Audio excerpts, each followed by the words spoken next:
Without further ado, I would love to invite up our two incumbents running for Los Altos City Council, Councilmember Neysa Fligor and Mayor Anita Enander.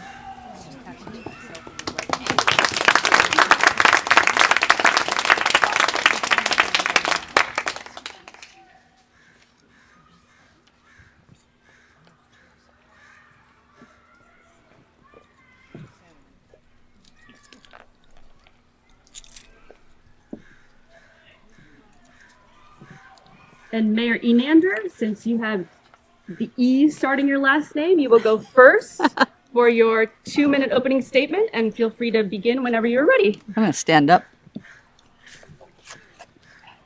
Good evening. It's a pleasure to be back here. 4 years ago when I ran, I promised that I wanted to make our city run better and be more responsive to residents and to fix our financial situation.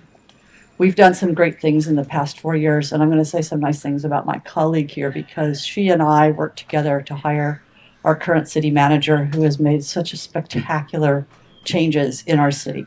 And I'd like to applaud him for appointing women to significant leadership roles in our city, including Anita Fairman, who's head of our Environmental Sustainability and Engineering Department, Utilities Department, Chief Averett, who I hope you all get a chance to meet at some point, and also our new Sustainability Coordinator, Tanya Kotby. So this is a big step for our city.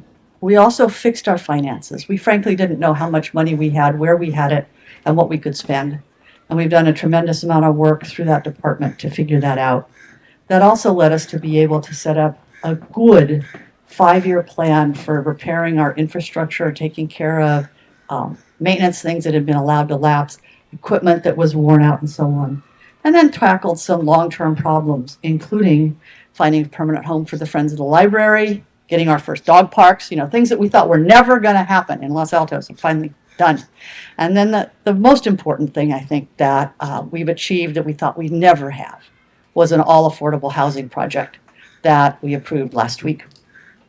Looking forward, we have a recession coming, and we are going to have a crushing need for affordable housing. So we have to put priority on finding a way to fund and work with partners to make that happen. We need to follow through on the infrastructure plan that we have put in place. We need to work on the permanent parklets for downtown, and of course deal with our housing element. And those are only a few of the things that are facing us that I think we're going to be working on, and I'd like to thank my colleague for being my partner through much of that.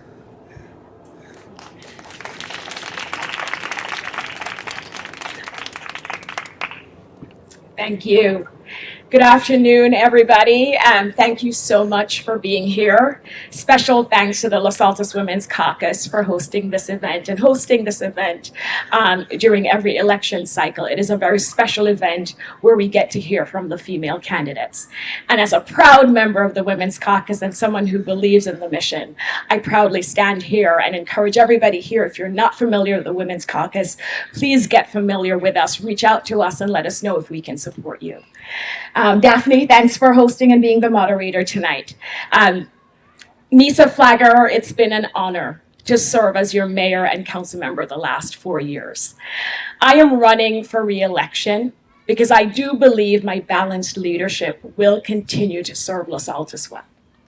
We've accomplished a lot over the last 4 years, and I sincerely believe I played a key role in moving several of those initiatives forward, including the new community center, the first ever 100% affordable development project that Anita just mentioned, supporting our business community through the COVID-19 grant program and also through the permanent parklet program, adopting the climate action and adaptation plan, ensuring that our kids are able to bike and walk to school safely by increasing funding for safer routes to school. And many more actions were taken. But there's more to do. And I believe we need the right leaders on council to ensure that we continue to increase affordable homes in our community, that we continue to effectively and honestly engage with our residents, to ensure that we continue to provide a safe environment for kids and support our business community, and do the things that we know as council members we need to do and focus on. I'm proud of the endorsements. Thank you for being here.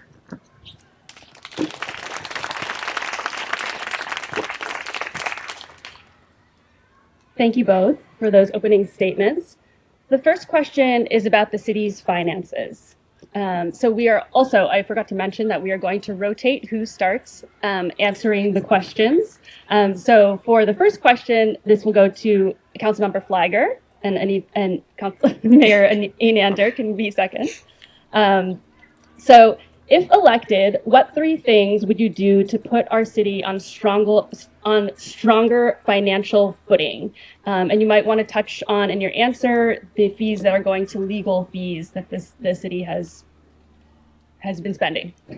Thanks, Daphne. 90 seconds, right? Let me start off with my record and what I've supported over the last 4 years. Anita mentioned our new city manager, and I'm very proud of that hire. I was mayor when we recruited and hired Gabe. And as mayor, you actually lead the process. And I intentionally picked Anita, who was vice mayor at the time, because I wanted to make sure that we had a committee that may not agree on everything, but for picking our city manager, I wanted to make sure that we were aligned on what we were looking for in a city manager. And I'm proud of that hire, and I'm proud of the role I played as mayor to facilitate and collaborate with my colleagues to get a unanimous support for a new city manager. And I mentioned that because Gabe has played a key role in addressing a lot of the financial and accounting deficiencies we had in our system, as Anita alluded to earlier. And they have done an excellent job. Our now former finance director and Gabe really went through our system and our books, as we like to say, to figure out what can we fix. It's not perfect yet. We still have a lot to do, but we're on the right track. 3 things I would do. I would continue to ensure we have a strong financial reserve. I would ensure that we focus on council priorities and not get distracted. And the third thing is the litigation costs. We need to make better decisions with regards to housing developments and approve projects that we can't legally deny. So I'm going to pick up on the last one and work kind of back through the 3 that Neysa talked about. We made some changes in our leadership of our city. And since we made those changes, we have not had any legal issues come up. So that's helped a lot, and I expect that we will see very little, if any, litigation fees going forward, other than anything that happens still to be open. So that will help a lot. We will have to implement a new financial planning system, and I don't find that to be an insignificant thing, and any of you who've been in business know that can be a very big deal. That will be the final kind of chink in getting the finances straightened out for us. So when it comes to our own behavior, we are going to have to exercise fiscal discipline to make sure we stick to our plan and that we don't get distracted by, have you heard this before, other things. That's really key. And then I think one of the most difficult ones is going to be trying to balance how we handle salaries and benefits for our employees. We are building a great new team and cadre of people in our city. But with the recession coming up, we are going to have a problem with a push-pull of decreased revenue, I believe, decreased from what we had hoped for, and then pressure for salaries. And we've done so much to improve our employee cadre that I don't want to lose that. So that's going to be a really tough call for us as we go forward. Thank you both. You both talked just now about the hire of Gabe England as our city manager. This question will start with Mayor Enander. What specifically will you do to support the ability of staff managers to attract and retain good staff members? So I'm going to take 2 things here. One is that when we did our city priorities for the year, our council priorities, one of the things that I proposed and that my colleagues unanimously agreed to was to include a priority on attracting and retaining, compensating, and taking care of staff. I'm summarizing here. And that followed on with a compensation policy that the staff that Gabe brought forward said, you know, this is going to make a big difference. And it's already made a difference. It's already changed the way people start to feel. It's the tone City Hall that's changed. You walk through City Hall, it feels different. People are excited about being there. People love the managers and the team that is developing. There are events that they're having. They're getting feedback from employees that basically say, would you recommend to a friend to come to work here? If so, why? If not, why? And let's follow up on that. We have to support Gabe in doing those kinds of things. We have to set policy. This is the next really important thing. Set policy and let him, trust him and the staff to carry it out. And the last thing is we have to follow through on infrastructure. We have a leaking roof in the fire department. We have leaking into the basement of the police department. The air conditioning doesn't work. You can't attract and retain people, even with the best managers, if you don't have decent facilities. So we have to do that as a part of supporting his efforts to hire the best people. Thank you, Anita. And I will start off by clarifying the record, Anita, with all due respect. I don't recall you proposing the staffing issue as a priority. I remember Gabe. I remember Gabe proposing it, and my colleagues agree. But I do think, regardless of who recommended it, was something that was worth bringing forward. So let me first talk about my record and how I, as a council member, have supported our staff. I supported the compensation policy that our city manager brought forward, and at the council meeting, I actually recommended that we add language to make clear that we wanted a very diverse, inclusive work environment. I also supported increased funding to provide the tools and resources that our staff need in order to do the work for our community. I also supported the city manager exploring the LAWC building, which is the youth center, to see whether or not that is an ideal location for staff to relocate from City Hall. With COVID and other reasons, we need more space than what City Hall currently provides. Why is this important? In order to serve the residents and do the work we need to do, we need competent staff, and we need to figure out how to retain and attract competent staff. And council has a role to play in addition to adopting good policy and supporting funding measures.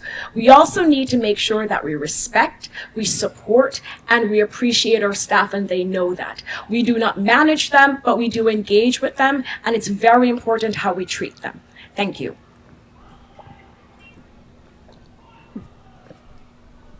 Thank you. Our next question is also about city staff. We will start with Councilmember Fligor. What is your opinion of the new police chief's philosophy and approach to policing? Specifically, we might want to touch on the encryption of police communications. So thanks for that question, Daphne. And I've not had a conversation with the new chief of the encryption of the radio communication. I'm very familiar with the issue, and I know a local paper has been advocating to reverse Chief Galea's actions on that last year. So I can't speak to that specific question. I look forward to having that conversation with her, but I'm very proud of the hire of our chief. I said this to Gabe, that this may have been his best decision over the last year.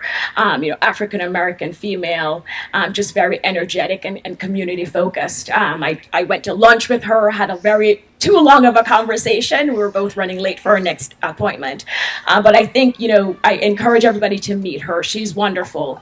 And I can only imagine whatever her current position is on encryption or whatever else, she's open to hearing from the community. And a good example is the military equipment use policy that we recently adopted. Credit goes to Captain Krause, who started working on this in April, but then the chief came on, and she also mentioned how important it was to work with the community to ensure that it reflected the community and our interests and what we cared about. And I know I've heard from many groups, I see many of the members here who said they don't love everything, like everything you'd expect, but they do appreciate the effort, and it does include a lot of what they wanted. So I'm proud of the hire. I look forward to working with her. And I look forward to having that discussion with her. Thank you. And I'll say similarly that I've not had a conversation directly with Chief Averett on that issue, but it is an important issue that we have to consider for our community, especially in light of a new state law about that. I too was thrilled to talk with her and had several extended conversations.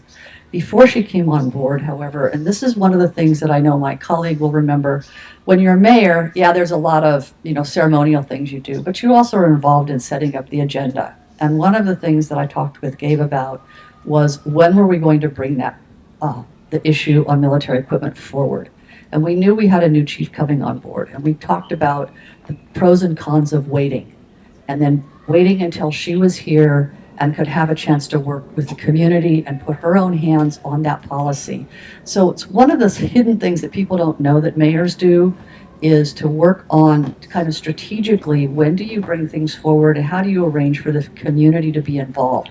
But I think it was a good example of where waiting, and she appreciated having the opportunity to work the issue. I know some of the people she worked with are in this audience. I know she particularly appreciated your input on the issue, so that we really had pretty good buy-in and a good analysis of what was going to happen, because she was going to have to be administering the policy. And it was a support of staff.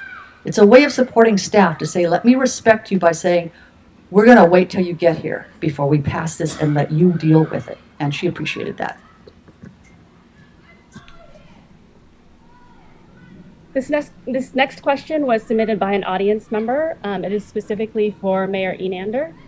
The AAUW requested that the mayors of Mountain View, Los Altos, and Los Altos Hills issue proclamations honoring the 50th anniversary of Title IX, which required equal access for girls in sports and academic settings. Los Altos Hills and Mountain View mayors issued proclamations, but you as Los Altos mayor refused. Can you please explain? Sure. Excuse me. Part of my promise to staff was that I would limit the amount of proclamation work when we were going through a staffing problem in our city clerk's office. And that meant that we were limiting proclamations to specific things that were correlated with events. When I went back to AAUW and I said, do you have an event that this correlates to? No, they said they'd had the event back in March. So I made the decision that I would not burden staff with doing something when there wasn't an event, and it didn't seem that it was going to be something other than, frankly, a symbolic piece of paper that wasn't going to go anywhere. And we just don't have the staff time to do that. And I would do the same. Okay, I think we have time for one last question for both of you. We will start with Councilmember Fligor for this question. Councilmember Fligor, how do you think the city will change in the next 10 years? And why do you think you are poised to lead for the next 4? Thanks, Daphne. And I'll just quickly address the proclamation and completely respect it's within the mayor's discretion to determine what proclamations she brings forward. But I do think it's more than just a symbolic paper. It's very impactful to say the city is taking a position on it. Los Altos over the next 10 years will change. And, when I talk about this to residents as I walk the different neighborhoods, I explain to them that there are things we want to preserve. And we all talk about character, and I always ask them, what do you mean about character? And they talk about trees, vegetation, and those things as council, we also agree we want to preserve. They also talking about neighborhoods, right? Knowing your neighbor, being able to walk safely in your neighborhood, being able to walk safely to whatever business district is close to your home. That's also a priority of mine and something I plan to work on over the next 4 years. There are 3 big plans that the council has adopted that we will need to implement actions for over the next 4 years. The Climate Action and Adaptation Plan, the Housing Element Update Plan, and the Complete Streets Master Plan, which we haven't adopted yet. I see the chair of the Complete Streets Commission is here, but it's supposed to come back to us in fall. Whatever actions we decide to implement from those plans will change the look and feel of the city with regards to housing, the biking and pedestrian infrastructure, or buildings. Right now, transportation and energy are the highest greenhouse gas emission sources of greenhouse gas emissions. And so a lot will change, but we're going to preserve the character. Thank you. We all moved here for a reason. We like the town. So there's an inclination not to want it to change.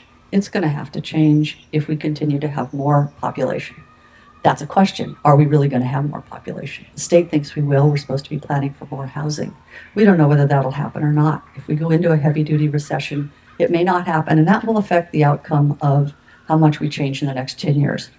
Councilmember Fligor cited the 3 plans that we're going to be implementing. I want to highlight on one of the things that I hope doesn't change or doesn't change much, and that is the critical nature of these trees. Mm-hmm. If we do not preserve the green space and the trees in our city, we not only will cause heating in our city, we lose the ability to ameliorate one of the primary effects of climate change, which is temperature increase, and we lose the feel of Los Altos. And that's what we can't give up. The second thing we can't give up is we can't give up how we treat each other. And that I hope never changes. That's something I hope only gets better, that we all respect each other, that we respect our differences, that we welcome people from other communities and other cultures, other religions, other backgrounds, other countries, and that we treat each other with equanimity, with equality, with kindness. And we will be having a week of compassion in the coming week. You've probably heard about it from Supervisor Simidian, and we will be joining that in our city. And so I hope that will never change in the next 10 years.